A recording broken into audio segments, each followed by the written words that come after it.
What is up? It is so good to see you guys again. Today, I want to chat a little bit about how to keep your mind awake during meditation and induction techniques. Not only will this make it so you get so much more out of your meditations, but it will also make it easier to induce lucid dreams and out of body experiences at will, as well as staying awake for longer in your liminal dreaming practices. Now, liminal dreaming is really just anchoring the time before we fall asleep and after we're waking up, when we're kind of in that half awake, half asleep state where we're seeing colors, flashes of light, dream imagery. Well, usually we fall asleep eventually, right? Well, we can train ourselves to stay awake throughout that process while the body falls asleep, and we can enter really cool states of consciousness. And this all stems from being able to have more focus and more awareness during meditation. So I wanted to give you 6 easy ways where you can start to build more focus and awareness in your meditation practice, regardless of what you want to use it for. Number 1 is timing your meditation correctly. You want to be aware and rested, but deeply relaxed. So usually this happens after a handful of hours of sleep, let's say at least 4.5 to 6 hours of sleep. That way you get most of your sleep out of the way, but you're still relaxed enough where you could fall asleep if you tried, but you are also aware enough to stay awake while you remain relaxed. A lot of it really does come down to timing, because so often people will try to meditate right before sleep, and if your body is completely exhausted from the day and you don't have any prior sleep under your belt, chances are you're going to either fall asleep eventually, or you're going to be so restless and not even be able to focus on your meditation. So it can really go either way, depending on if you're someone who falls asleep really easily, or if you're someone who has insomnia or restlessness or has a hard time relaxing. So you want to time it to where you find the sweet spot in between both. You're aware and you're rested, but you are still relaxed enough where you can enter a deep state if you tried. The next way is to practice somewhere other than your bed.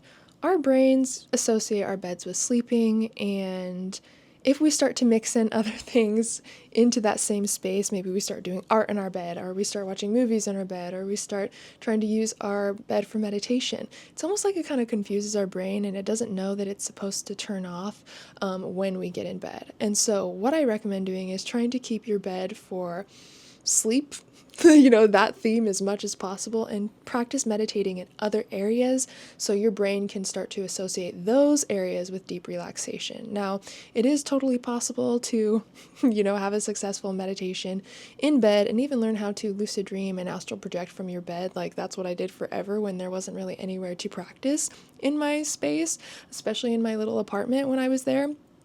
But I did have a lot more success, even slightly switching how I did it. So, for example, if I was going to meditate in my bed, I would meditate on the opposite side of like where my head usually was. That's where my feet would go. Or maybe I would sit or lay on my bedroom floor to practice.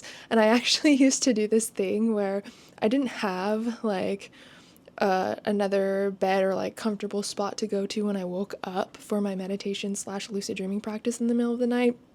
So what I actually did was took the couch cushions that we had and lined them up like right below my bed. So as soon as I get out of bed, there's like a mini bed made. I like had 3 couch cushions. I put sheets on them, put a little pillow on. So as soon as my alarm went off for my technique, like halfway through my sleeping cycle, I could just slide out of bed onto this other bed. And it's like I still felt comfortable and safe in my room, but I was in a slightly different area where my brain associated it with something different. And I had a lot of success doing that. And the same thing works like if you have a little lounge chair, or you just like even laying on the floor, as it's super helpful. But just if you've been having a hard time staying awake and aware and you have been meditating in your bed, maybe just try slightly switching how or where you do that. A great recliner, if you have like a recliner, really anywhere that you can get comfortable. Again, work with what you have, but I found it to be easier to meditate or practice like induction techniques in a different area, just because it helps keep me slightly more aware, and that's one of the main skills for being able to induce lucid dreams is infusing more awareness into relaxed states. And so that was just a little hack that automatically made my brain a little bit more aware without much effort. The third way is to use your senses. So if your goal is to stay aware, to stay slightly awake, it's totally fine to have audio playing in the background, for example.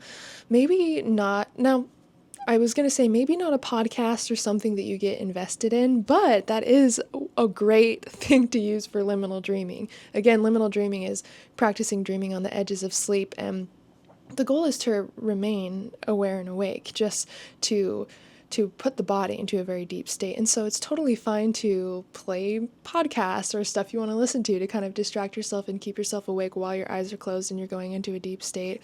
But let's say you're not doing liminal dreaming particular and you're just trying to like meditate to see how long you can stay aware, or maybe you are trying to use this for lucid dreams or out-of-body experiences. In that case, I would slightly change what you listen to, and I would have something playing that doesn't have words necessarily. I would listen to like music or ambient tones or frequencies. Something I always did was like playing binaural beats. There's this app called Brainwaves where you can like design your own binaural beats in there so you can get the exact hertz that you want. And if you wanted to, you can also play other apps in the background like YouTube and it will play over the music. But basically I would just listen to like pure binaural tones, and like the deep like humming of like delta and theta waves really helped me access deeper states much easier. So if you are not using audio, that's definitely something to play around with, especially if your goal is to stay awake and aware through the process. And again, if you haven't tried liminal dreaming, maybe try that as well so you can kind of feel out the differences. Liminal dreaming, it's like you want your mind a little bit more stimulated. And with meditation and stuff, it's like you want to stay aware, but you don't want anything to completely shift your focus away from your intention or from the moment. And so there's slight little differences depending on, what you're trying to induce particularly. But play around and see how it affects your focus and your awareness with having something playing in the background. Now, that's not the only sense you can use. Besides audio, you can also use pleasant smells. I can't remember who talked about it, but years and years and years and years ago, I was looking up like people's interesting techniques for out-of-body experiences and stuff, and there was someone who would like chew gum before the technique, and then they would take it out and then just like feel the sensation of the flavor on their tongue and like be able to like imagine the sensation of chewing gum, like phantom gum basically, and it would like trick their brain into thinking something's actually happening. When you're in a deep enough state, that's what happens. Things start to get confusing, and that was kind of a way that they were able to enter a deeper state faster. So it doesn't have to be gum. You can do that with scents as well. So like having just relaxing smells around your area. Just play around with senses and see how you can use that to deepen your relaxation, but also use that as an anchor for your awareness. So we don't want anything to distract us from relaxation, right? But we still want something to anchor our awareness onto, so we have something to focus on. That way we can get carried deeper into the state without losing focus. So use your senses, play around with that, get creative, and see what happens. The fourth way is to use stimulating mental imagery. So again, for meditation, maybe you don't want to have a ton of random thoughts and you don't want to be just going on all these little adventures in your head, but sometimes it totally makes sense. Like, for example, let's say that I'm trying to induce like a lucid dream or an out-of-body experience. I wake up after like 4.5 to 6 hours. The reason why I talk about that a lot is because those are some of our longest REM stages for the night, so it's a great time to practice waking up if you want to. Practice waking up during your sleep cycle. And let's say that I stay up for a couple minutes and then I go back to bed. And I'm someone who can fall asleep fairly easily most of the time, so sometimes staying up for a few minutes isn't necessarily enough to keep me awake during meditation.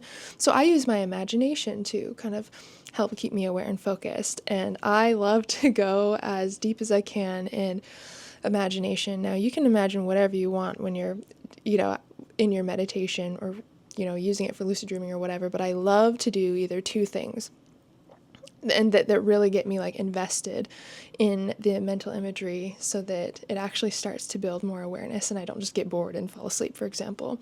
So there's two things. I will imagine the things in this life that I currently desire that I don't have yet, and I will put myself in the reality of already having them, because that makes me excited. That gets me thinking about the things I want. I start to vision it. I start to imagine what it would look like, how it would feel to have those things, to be in that reality. And that just keeps my mind going forever. There's endless things I could think about that would bring joy, or things that I would love to experience. And plus that's a manifestation technique, living in the end of your desires.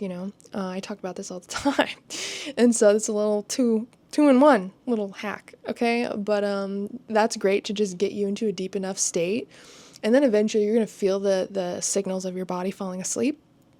And then that is when, you can kind of let go of the mental rehearsal or whatever you're imagining, and kind of focus now on your technique, that now that you're in a deep enough state. The other way is to imagine your ideal dream that you want to enter into, because sometimes that can happen literally without you even thinking it. You'll just be like meditating, chilling in bed, doing whatever, and then all of a sudden a dream will start happening. Like, it will just start to form slowly. And so I find it really helpful to have an idea of where you already want to go. And so, because sometimes as soon as you get lucid, it's like there's so many options, you don't know what to do first. And sometimes that's enough to stress you out and cause the dream to end. So that's another place I take the mental imagery, is like, okay, well, if I could experience anything or go anywhere, what would it be like? Where would I go within my dreams? Especially if that's like some of the last thoughts you have before you fall asleep or you enter this state, you're going to be more likely to remember it. And so those are the two ways I usually use mental rehearsal for my techniques, is dreaming up things I'm calling in this life, or thinking about where I want to go in other ones, like the lucid dream world. The fifth way is to practice meditation right after sleep. That's honestly a great time to practice, because you've had like a full night's sleep, but you just woke up, so you're still like a little bit, like you could probably fall asleep if you tried, but you're still relaxed. It's kind of like that other state we were talking about. Really, you're just trying to find that sweet spot. It's not necessarily like a time during the day or like that you're trying to target. It's different for everybody, right? Because everybody has a different schedule, but it's the state of consciousness that you're in. You want to be aware, but relaxed. You want to feel relaxed enough where if you lay down for a bit and you try to fall asleep, you could, but also you have enough awareness to kind of go throughout the day. It's like this super fine line. That's exactly where you want to try to play as much as possible. And you'll naturally discover when you're in those states, and it's going to slightly be different for everybody, but that's part of this exploration process, is like discovering when you're in your most optimal time for this type of work. So again, a lot of the time, that's why people wake themselves up during REM sleep, is because REM is your lightest state of sleep. And so our brainwaves are more aware at that time than any other sleep stage. And so it's kind of like hacking yourself into that perfect state where it's like you're very relaxed, but you're also aware enough where you can maintain your focus. So maybe try right after sleep and see how that affects your meditation. And that will actually probably help you practice liminal dreaming, because in the morning, how we talked about going into hypnopompia right before we come out of sleep, if you meditate right after a full night's sleep and you go back in, you'll probably go back into the liminal state, and it will probably be much easier for you to induce a lucid dream anyway, especially because that last half of our sleeping cycle is primarily REM dreaming sleep. So if you try anything around that time, you'll have much more success than if you tried lucid dreaming and all of that as you're going to bed without prior any sleep. Plus, your body needs deep sleep before it prioritizes REM sleep anyways. So if you're going to interrupt your sleeping cycle for these practices, do it at the last half, because that's mostly REM dreaming sleep. Your body got most of its deep sleep out of the way at the first half. Last but not least, and this is something that I definitely recommend not doing all the time, is taking a coffee nap. Now, this is kind of a little hack for that state of consciousness as well. As you can see, it's all kind of mapping out to the same state. There's just tons of different ways to get to it, but a coffee nap is really using it. If you don't drink coffee, you don't have to do this. And it could be like any form of caffeine, but you basically want to drink a little bit of caffeine or coffee right before your sleep or meditation. And it's cool because it can help you stay more aware, obviously, throughout your entire meditation. But if you're tired, like let's say you can fall asleep right now, go have a little bit of coffee. Like, don't chug a whole energy drink or something. Like, you know your limits, but if you are super, super tired and you're ready for a nap now, another way you can do it is take some quick, whatever, fall asleep, and then once it starts to kick in, it's going to cause your awareness to heighten while you're in sleep. So there is a chance that you could just wake up, or there is a chance that you could wake up in your dreams, especially if you're taking a nap during the day. That's more likely of when you'll go into REM sleep. So we're combining all these things together. I'd say you have some great success on keeping your focus through meditation. So those are the 6 things that I recommend. Of course, like, you know yourself better than anyone else. Test them out, try them out, like, play around. But these are the things that I definitely recommend trying. And again, it's all about replicating the perfect state of consciousness where you're relaxed enough but aware enough. Really play around with that and see what works for you. And if you have any questions, let me know. I love you guys so much. So good to hang out with you guys again. And as always, I'm sending you endless love and endless lucidity.